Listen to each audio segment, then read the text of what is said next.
Hello, this is Chip Cod Roach, and my wonderful fiance is filming me on this wonderful, terrific Tuesday as I'm about to review. In pain. You want pain. You want pain. Watch the movie I'm reviewing, and you will see the meaning of pain. I am reviewing the Pineapple Express. I'm going to be fair.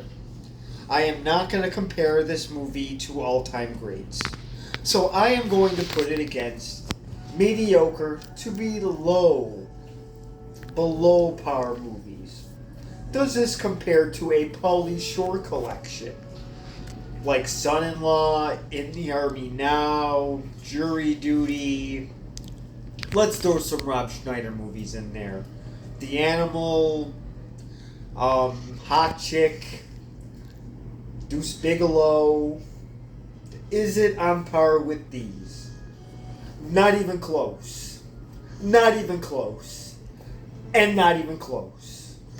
This was one of the worst movies I have ever seen. This was bad. This movie was one big headache. I am not going to promote drugs on this show. So I'm going to say if a friend invited you over to watch this movie, chug down a gallon of prune juice and you will be in the bathroom the whole time. So you would not have to watch this movie. I needed Tylenol, aspirin, and Aleve all into one. And it still would not work. So let me go over to the plot of this movie. It shows... I already forgot the one actor's name. It's in black and white at the beginning. He's in the military. I think his name is Mark Hatter. His character name is Private Miller. How I remembered that, I don't know. It's very forgettable. And he had the Pineapple Express. They were experimenting. And then he did some inappropriate gesture of sucking an adult lollipop. Very unrealistic for that time period. So that was already strike number one in the first 2 minutes of the movie. It already got a strike. It was not off to a good start. And then it flashes forward to Seth Rogen, one of the bigger bloodshot messes in Hollywood. And it shows him with his joint. He has a high school girlfriend. He's 28. She's 18.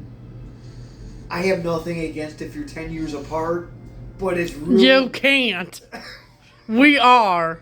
Yes, but this is weird. This is a 28-year-old picking up his girlfriend at her locker in the high school. This is strike two. We're at strike two. This is 8 minutes into the movie and it's already on its second strike. This isn't good. Hold on. So if we would have met 10 years ago, you would not have went out with me?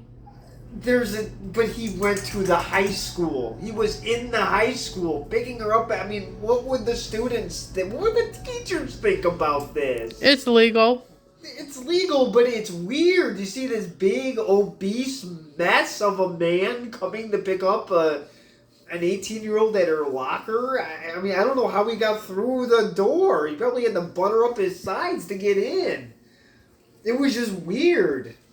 It's a typical Seth Rogen movie, and I can't blame the writing because he wrote part of it. Oh, yeah, and he had an all-star cast of writers, too. It was Seth Rogen, Judd Apatow, something McBride. I'm already forgetting these guys' names. Goldberg, I forgot his first name. They did Superbad, Knocked Up. What was another bad one? All the ones with him in it? Yeah, most of them had him in it. Did they do Zack? No, they did not do Zack and Miri. Okay, so they dodged one bad movie. They made a bunch of dumpster fires. Step Brothers. There you go. There's a big one right there.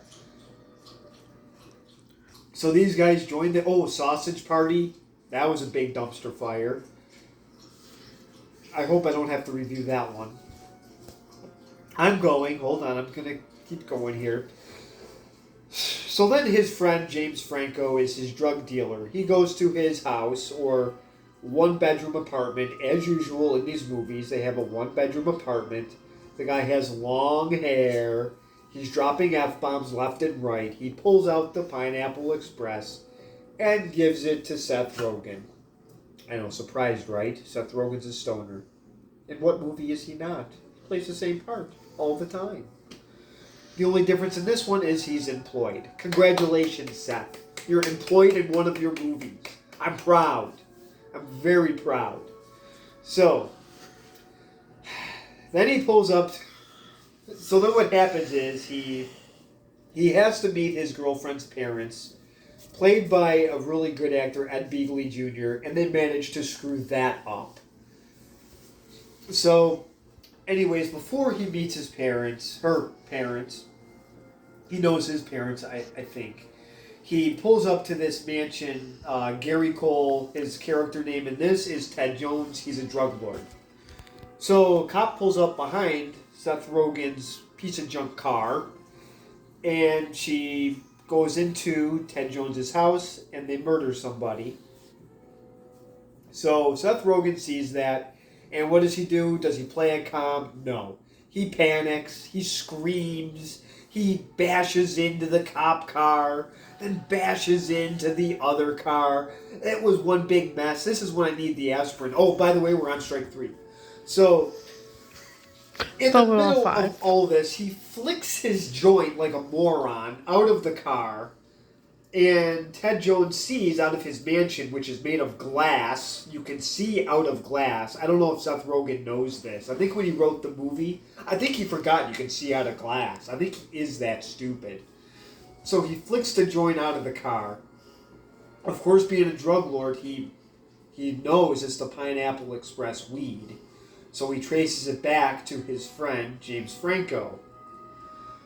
So they trace him back to this. They know they're in trouble. They go to this guy, Red's house. He's played by, I think it's that Dan McBride guy.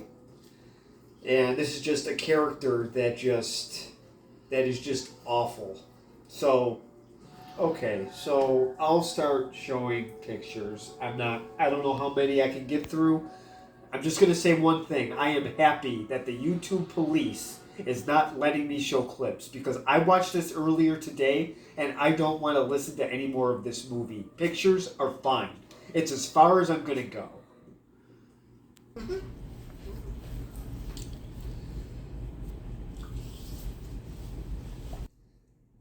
Well, my guest is back. He wanted to see what... Now he's down. So the picture here is Seth Rogen is panicking like a little girl about what he just saw.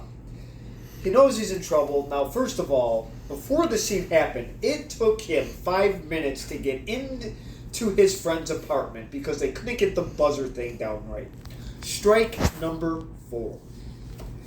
And this scene is very annoying. This is the first headache. This would be the first gallon of aspirin that I would have to take, because he's in the in his apartment, and all they're doing is they just start screaming in this scene. He explains what's going on, and they just scream. All they do is make noise.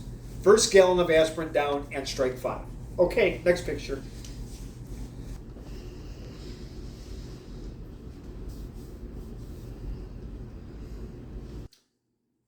Well, I see I have another guest.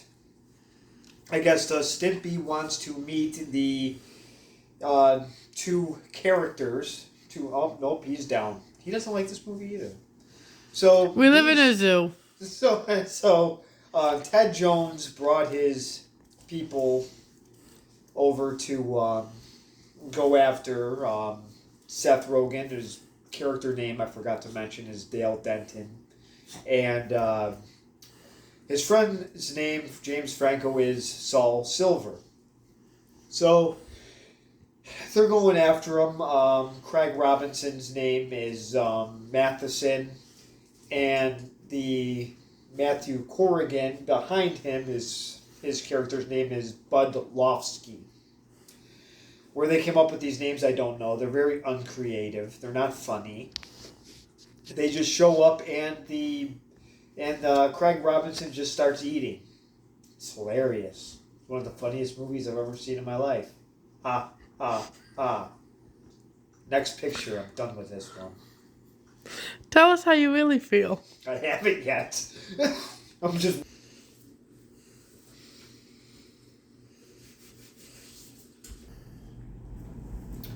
Well, it turns out that their buddy Red, played by Danny McBride, I'm sure he does not have a bride of his own. Ha ha. I just told a better joke than what was in his old movie. So anyways, the two goons that Ted Jones sent to go after Seth Rogen and James Franco, turns out Red, they already informed Red on this, and Red has decided to turn on his buddies. In the drug world, I guess it's every man for himself. I really hope that they're smarter than these guys because they act like total buffoons. And this was definitely headache number 2. This was the gallon of Tylenol I had to take because the aspirin just did not work. Actually, isn't Tylenol weaker than... Well, it doesn't matter. I don't really know the difference. Anyways... This is what's going on. They're just attacking everybody. It's just a loud, obnoxious noise going on here. And I couldn't wait to get to the next scene. And I'm starting to get bad memories from this again. So I'm going to the next picture.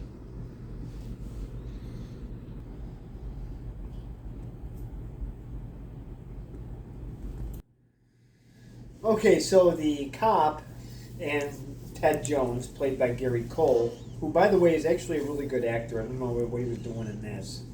So, anyways, the people that he killed, well, their buddies found out about it, and they're right outside his house. And Rascal's now joining me again. And the actor to your right is Ken Jeong. Yeah, I hope I pronounced his name correctly. In this, I like him because he doesn't talk. He's actually really good when he doesn't talk or if he plays a serious role. He doesn't go over the top in this movie. It's when he goes over the top is when he becomes irritating, and I don't like him. Okay, I'm going to go to the next picture, and by the way, we're on strike number 7. We missed 6 because of my last rant was not recorded. Half of it was. She looks mad. This is perfect. She looks mad. This is, Dale, or Seth Rogen, is meeting his girlfriend's parents for the first time. This unrealistic scene just gets better and better. First of all, he just barges in. And number 2, this ends up getting really bad because they screw up Ed Beagley's part. He looks nice and proper, but then somehow he gets out a shotgun and chases Seth Rogen out of the house. Very unrealistic.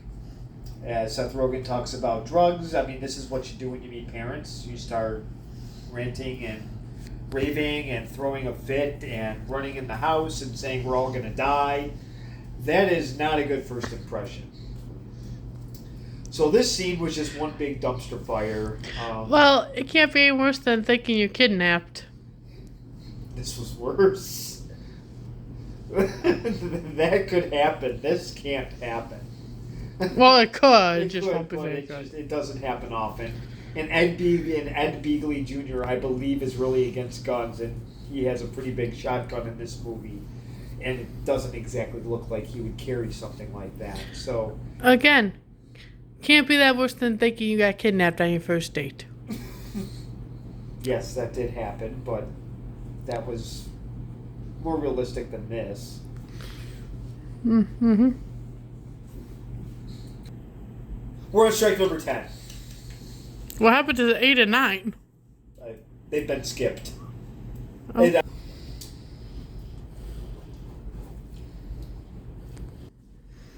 Okay, so this cop lady looks like that she is arresting Fat Seth, and once Seth Rogen tells the story, she then believes it. So now she's kind of rescuing them. Problem is, James Franco is just a couple feet ahead. Does he screw it up? Of course he does. He ends up throwing the drinks on the cop car, and now she turns on both of them. So now they're back to square one, screaming and yelling. See, now my friend is mad because he had to pay to see this movie. I only paid $2.77, thanks to the seller on eBay. But still, I had to sit for an hour and 52 long minutes to get you guys a review. So yes, I went through a full amount of pain. Okay, next picture. They got captured.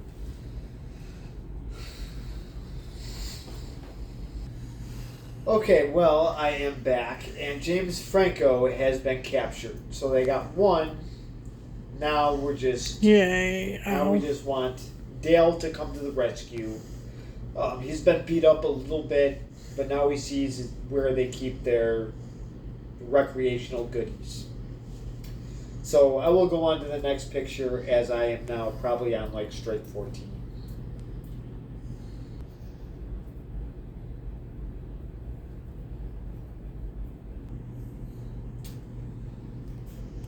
Okay, more pain. Danny McBride is back, aka Red. Seth Rogen is now teaming up forces with the great Danny McBride, and they are going to rescue James Franco from this movie. Oh, I'm sorry. I mean Weed Adventure. Okay, let me go to the next pick. Strike 15.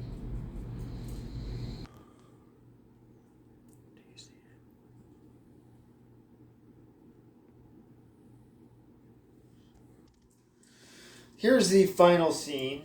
There's explosions, gunshots. Red gets shot by the cop. Ted Jones gets blown to bits. Ken Jeong kind of blows everybody up. Matheson gets hit by a car, and then his foot gets shot off. A lot going on here. The weed goes up in smoke. I guess Seth Rogen and his girlfriend live ever after. I'm not going to say happily. James Franco survives. And some people think this movie was a comedy that turned into an action. I think it's a bad comedy turned into bad action comedy is what it was. It did not turn into a full-blown action movie. Whoever said that is wrong. That was a stupid thing to say. This was a bad action comedy is what it was. And this movie, I am going to grade it as a Z. It gets a Z. The last letter in the alphabet. No, I'm yelling it. It got a Z. And that's the end of this video. Thank you very much for watching. Write your comments below if you disagree with me. Give me any suggestions. And don't forget to subscribe. And don't worry, Eddie and the Cruisers is next.